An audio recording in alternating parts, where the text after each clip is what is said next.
کافروں کو گھیرے ہوئے ہے۔ بجلی یوں معلوم ہوتی ہے ان کی نگاہیں اچک لے جائے گی۔ جب کچھ چمک ہوئی اس میں چلنے لگے، اور جب اندھیرا ہوا کھڑے رہ گئے، اور اگر اللہ چاہتا تو ان کے کان اور آنکھیں لے جاتا۔ بے شک اللہ سب کچھ کر سکتا ہے۔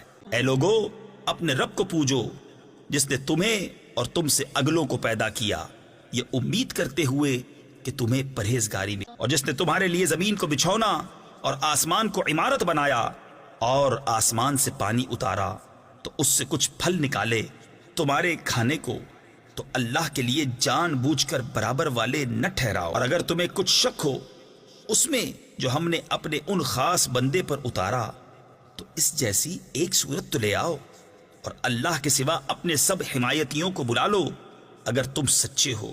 پھر اگر نہ لا سکو اور ہم فرمائے دیتے ہیں کہ ہرگز نہ لا سکو گے، تو ڈرو اس آگ سے جس کا ایندھن آدمی اور پتھر ہیں، تیار رکھی ہے کافروں کے لیے۔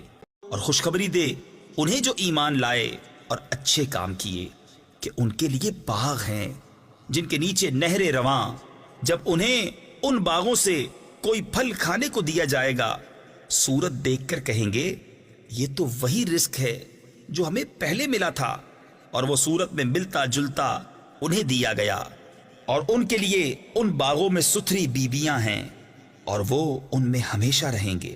شک اللہ اس سے حیا نہیں فرماتا کہ مثال سمجھانے کو کیسی ہی چیز کا ذکر فرمائے، مچھر ہو یا اس سے بڑھ کر۔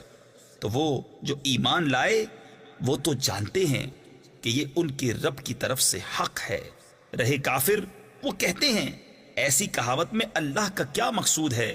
اللہ بہتیروں کو اس سے گمراہ کرتا ہے اور بہتیروں کو ہدایت فرماتا ہے، اور اس سے انہیں گمراہ کرتا ہے جو بے حکم ہیں اور جو اللہ کے عہد کو توڑ دیتے ہیں پکا ہونے کے بعد، اور کاٹتے ہیں اس چیز کو جس کے جوڑنے کا خدا نے حکم دیا، اور زمین میں فساد پھیلاتے ہیں، وہی نقصان میں ہیں۔ بھلا تم کیوں کر خدا کے منکر ہوگے، حالانکہ تم مردہ تھے؟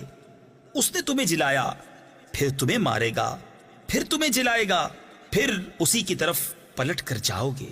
یہ ہے جس نے تمہارے لیے بنایا جو کچھ زمین میں ہے، پھر آسمان کی طرف استوا یعنی قصد فرمایا، تو ٹھیک 7 آسمان بنائے، اور وہ سب کچھ جانتا ہے۔ اور یاد کرو جب تمہارے رب نے فرشتوں سے فرمایا میں زمین میں اپنا نائب بنانے والا ہوں، بولے کیا ایسے کو نائب کرے گا جو اس میں فساد